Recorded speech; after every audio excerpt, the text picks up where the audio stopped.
Well, hello and welcome to Atheism versus Logic, and this is a super offensive video because one of the people, an atheist who commented on my Facebook page, he said that atheism isn't looking for any answers, and I was like, wow, that's right.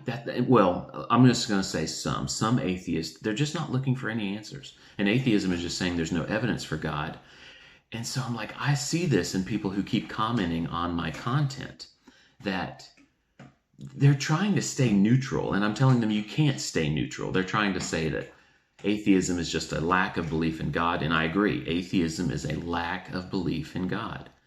But the flip side of that, atheism saying there's no evidence for God, the flip side of that is that you're telling me, after watching my stuff and after seeing my Facebook posts, when I point out that a protein, a functional protein, is made up of a specific number of amino acids.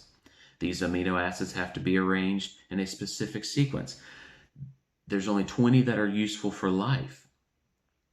They have to be connected with peptide bonds. They have to be left-handed amino acids. If there's a right-handed amino acid in the mix, it doesn't work. And so this is overwhelming evidence for there being a creator. DNA is overwhelming evidence. Protein synthesis is overwhelming evidence.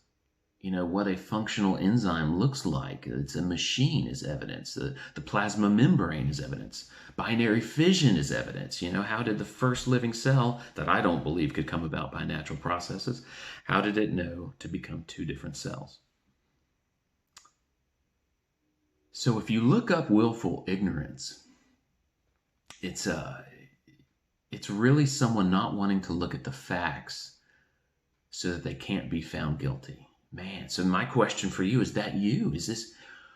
Are some atheists just, they don't want to look at the facts so that they won't be found guilty, that there is a God and they need to find out who this God is, and that they need to obey this God and find out what this God wants, why he created them? Is this what's really going on? So you got to ask yourselves that. Is that what's going on in your mind? You're just trying to blah, blah, blah, blah, blah. Close your ears and close your eyes, and you don't want to hear and you don't want to see the evidence for God. It's not that there isn't evidence for God. It's just that you don't want to see it because you're not looking for any answers. And then you call out, well, that's just a fallacy of personal incredulity. Just because you can't imagine amino acids putting themselves in the right sequence to become a functional protein, well, then that means that just because you can't see it doesn't mean it didn't happen. Well, come on. Do the math yourself. It's like 1 or 10 to the 170th. One in that it could happen. So come on. So ask yourselves that. Are you willing to bet your eternity on your assumption that we can't know? Because that's just what I'm hearing from a lot of you atheists. Atheism is saying that atheism doesn't make any claims. Atheism is just saying that there's no evidence. And I think that's silly. Atheism is making a claim. Atheism is saying that life is not sufficient evidence, where a lot of us are saying life is more than enough evidence. So ask yourself that question. Are you involved in willful ignorance? You just don't really want to know the evidence for God because you don't want to be guilty before God. You don't want to be subjected to God. Do you use the fallacy of personal incredulity too much because you're just trying to avoid talking about the evidence? And are you willing to bet your eternity, your eternal state? Because according to Christianity, God owns pleasure. God is the author of pleasure. He owns it, and you don't have to be with him. And so he's willing to let you spend an eternity without him and the thing that he owns, which is pleasure. So you'll spend an eternity of pain.